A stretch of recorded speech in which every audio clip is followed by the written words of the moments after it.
নতুন একটা রেসিপিতে সবাইকে অনেক অনেক স্বাগত। আজকে আমি রান্না করব বাটা মাছ দিয়ে ঝিঙে আলুর পাতলা ঝোল। এখানে এই যে বাটা মাছ নিয়ে নিয়েছি আমি, এই যে বাটা মাছটা কেটে ধুয়ে জল দিয়ে পরিষ্কার করে নিয়েছি। আর এখানে ঝিঙে আর এই আলুটা আমি ফার্স্টে কেটে নেব, কিন্তু তার আগে বাটা মাছগুলোতে লবণ হলুদ মাখিয়ে নেব। লবণ,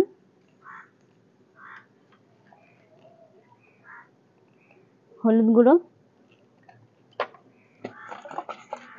বাটা মাছে লবণ হলুদ খুব ভালো করে মাখিয়ে নিয়েছি। আমি এখন একটা এক সাইডে রেখে দেবো চাপা দিয়ে। এখন ঝিঙের আলুটা কেটে নেব।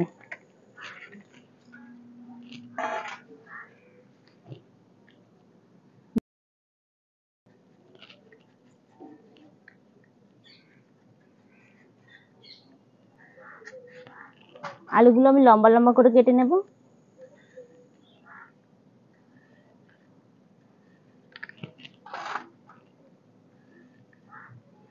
আলুগুলো কেটে নিয়েছি, এখন জল দিয়ে দেবো, নাহলে আলুগুলো কিন্তু লাল হয়ে যাবে। এবার ঝিঙেটা কেটে নেব।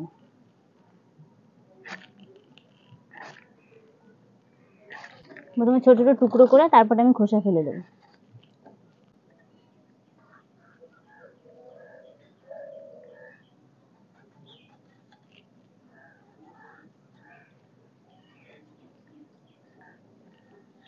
ঝিঙে আলুর এই পাতলা ঝোলটা দুপুরবেলা যদি গরম ভাতের সঙ্গে দেওয়া হয় না, তো ভাত কখন থাল থেকে শেষ হয়ে যাবে বুঝতেই পারবে না।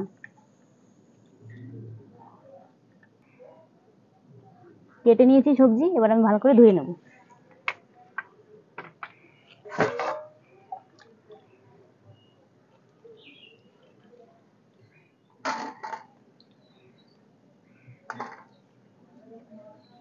আলু ঝিঙেটা আমি খুব ভালো করে ধুয়ে নিয়েছি। এখন এক সাইডে রেখে দিয়ে আমি উনুন ধরিয়ে কড়াই বসিয়ে নেব।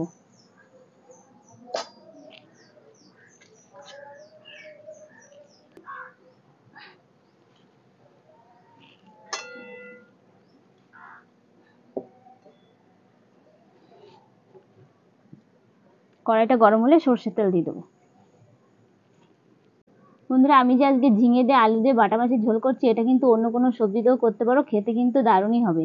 কারণ গরমের সময় পাতলা ঝোল খাওয়াটা শরীরের পক্ষে খুবই ভালো। কড়াইটা খুব ভালো করে গরম করে নিয়েছি, এখন দিয়ে দেবো সর্ষের তেল।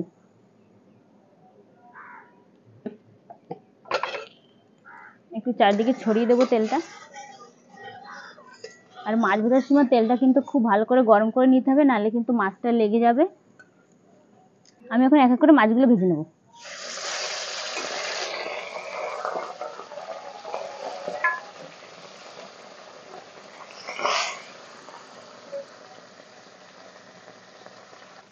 এটা ফুলে গেছে, দেখো। মাছ আমি এক পিঠ ভেজে নিয়েছি, আমি পাল্টি করে দিচ্ছি। এখন ও পিঠও লাল হয়ে গেলে আমি তুলে নেব।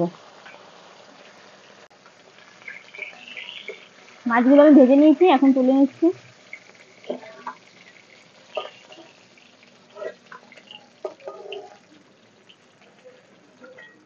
আমি এই তেলের ভিতরে ফোড়ন দিয়ে দেবো। কালো জিরে আর দুটো কাঁচা লঙ্কা আমি মাঝখান থেকে চিড়ে নিয়েছি।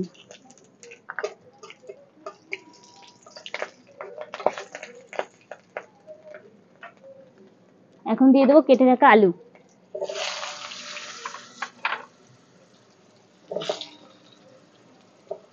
আলুগুলো আমি একটু লাল লাল করে ভেজে নেব। এখন কেটে রাখা ঝিঙেগুলো দিয়ে দেবো।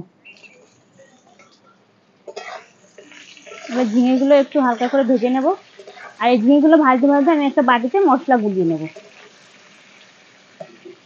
আমি একটু চাপা দিয়ে দিচ্ছি। দিয়ে দেবো কাশ্মীরি লাল লঙ্কার গুঁড়ো, ভাজা জিরে গুঁড়ো, ধনে গুঁড়ো,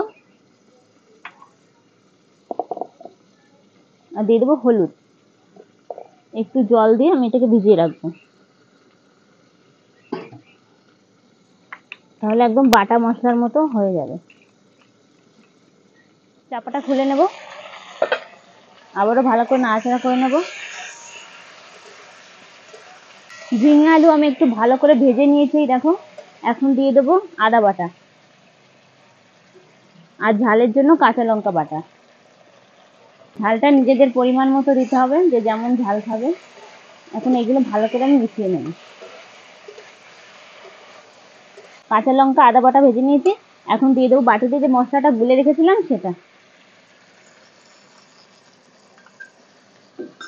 আমি এখন পরিমাণ মতো লবণ দিয়ে দেবো। এখন এটাকে ভালো করে কষিয়ে নেব।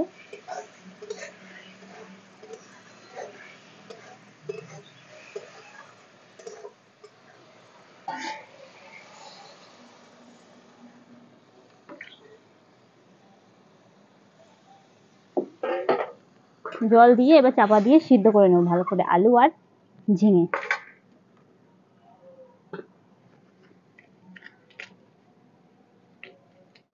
ঝোল ফুটে গেছে, আমি ভেজে রাখা মাছগুলো দিয়ে দেবো।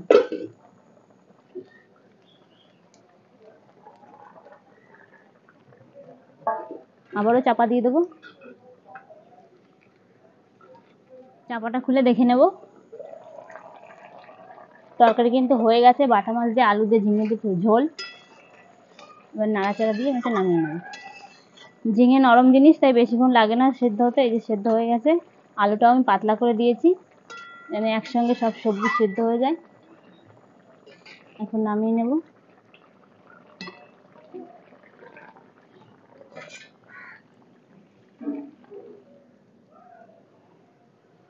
বন্ধুরা, রান্নাটা আমি কেমন করি, ভালো করি না খারাপ করি, অবশ্যই কমেন্ট করে জানাবে। আজকে এখানে শেষ করছি। পরবর্তী রেসিপি নিয়ে তোমাদের সঙ্গে আবার দেখা হচ্ছে।